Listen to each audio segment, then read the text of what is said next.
বলিউডের জনপ্রিয় তারকা জুটি রণবীর সিং ও দীপিকা পাড়ুকোনকে ঘিরে আবারও ছড়িয়েছে বিচ্ছেদের গুঞ্জন। ভারতীয় বিভিন্ন সংবাদ মাধ্যম ও সোশ্যাল মিডিয়া, বিশেষ করে রেডিটে ছড়িয়ে পড়া একটি ভাইরাল পোস্ট থেকেই শুরু হয় এই জল্পনা। সেখানে দাবি করা হয়, দীর্ঘদিনের দাম্পত্য জীবনে নাকি চরম মতবিরোধ চলছে এই তারকা দম্পতির মধ্যে। এমনকি চলতি বছরের সেপ্টেম্বরের মধ্যেই তাদের আইনি বিচ্ছেদের সম্ভাবনার কথাও বলা হয়। এই গুঞ্জনের পর ভক্তদের মধ্যে দেখা দেয় ব্যাপক উদ্বেগ।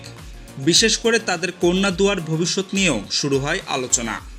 তবে এখনও পর্যন্ত রণবীর বা দীপিকা কেউই এই বিষয়ে সরাসরি কোনো মন্তব্য করেননি। এর মধ্যেই একটি সূত্র দাবি করছে এই বিচ্ছেদের খবর সম্পূর্ণ ভিত্তিহীন।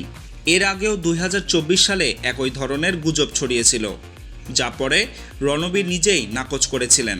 সব মিলিয়ে সত্যি নাকি গুজব তা নিয়ে এখনও ধোঁয়াশা রয়ে গেছে। ভক্তদের নজর এখন তারকা জুটির পরবর্তী আনুষ্ঠানিক প্রতিক্রিয়ার দিকে।